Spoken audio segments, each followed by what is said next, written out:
living here. Only 25.6% of them have completed matric. 18% are unfortunately illiterate.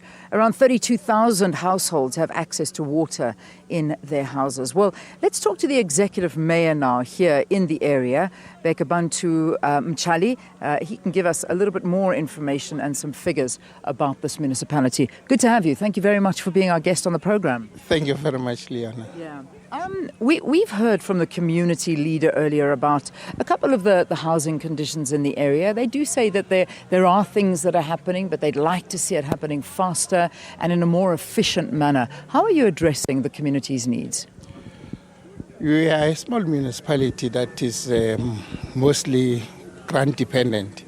We would like to do much out of what we have, but we are trying in what we with what we have on our disposal. We are giving them services like water, electricity, and working with Human Settlement, we are also providing them some shelter houses. So we are doing almost fine with what we have. Yeah. It's amazing how you talk about the fact that you're a grant municipality depend entirely on that, and yet there was an expose not so long ago about a tender that was given to build a road for 84 million rand that'll only service 11 households. 84 million rand. I know that's subsequently been brought down to about 28 million rand, but that's still way higher than the average of around about 10 million. So I mean, it's a bit difficult to sort of weigh that up against what you're saying. What we normally do, we apply for the grant, and if that is approved, it doesn't mean if you are approved with 100 million, you cannot utilize that million to construct whatever that you want to construct. Even though you are grant dependent, it depends on the money that you have been given or allocated to your municipality. And it is not true to say that the houses that are there are 11. There are more than 50 houses, and the area is mountainous. And we are also constructing several bridges around the area, which will be so much costly. So 84 million to me, really, it is nothing. 84 million is nothing compared to the work that needs to be done, because there is absolutely no road there. Yeah. So we had to go deep into the hill and break rocks and build the bridges. Yeah. That will need a lot of money.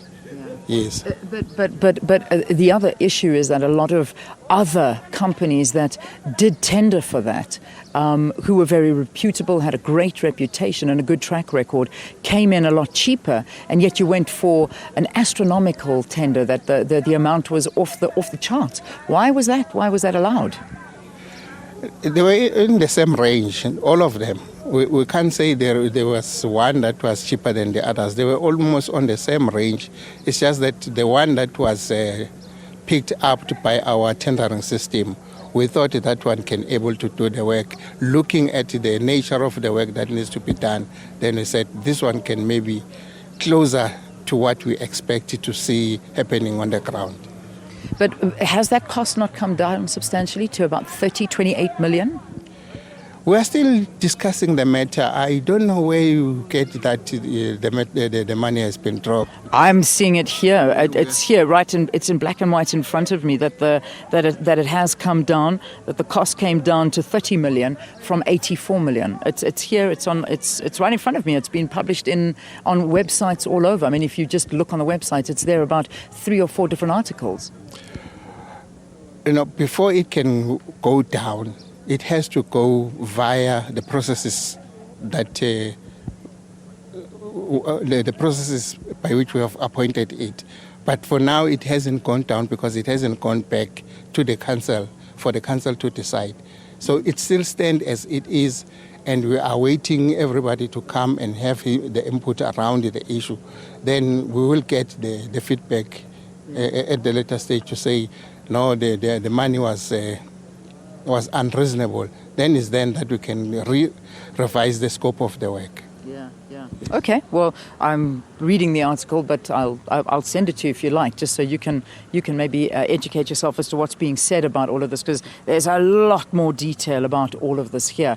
There's also a lot of residents that have gathered outside the gates over here, wanting to come in. Obviously, they can't because there is protection. There are police here at the moment that are, trying to keep the situation calm. They feel that you're not there enough for them. They feel that you don't address them enough, and they are questioning the tenders that are being handed out. And these are very disgruntled members out there that want to see you and have more access to you. I mean, what is your response to them? Like if you look at the area that we are in today, which is Solomkiza village, compared to the other rural areas, this one is better off than the others. You have the out of the school that has been built here, Ezakeni. We have got this road that connects to the school. You have your library that is built there. They've got access to water. They've got access to electricity. We also have another a one-stop, the multipurpose center that is built here. There are many things that we have done as government here so that to uplift the standard of living of our people. So if they are saying there is something that we are not doing, I can take that as one of those electioneering things from the opposition party. Okay, so you feel these are just opposition party members that are gathering outside to talk to you. Okay, well, let's leave it there for this morning. The executive mayor, Bhekabantu Mtshali, giving us a little bit of an explanation as to some of the issues around here. But I think the big one, because that certainly has been in newspapers, websites, been in the news for a very long time about this project where we had thought the amount had gone down to 30 million rand from 84 million. But the mayor disputing that, saying no figure has dropped as yet. It's still all in the process. So we're going to have to look into this a lot more. Let's take a break. We'll see you after this. Thanks.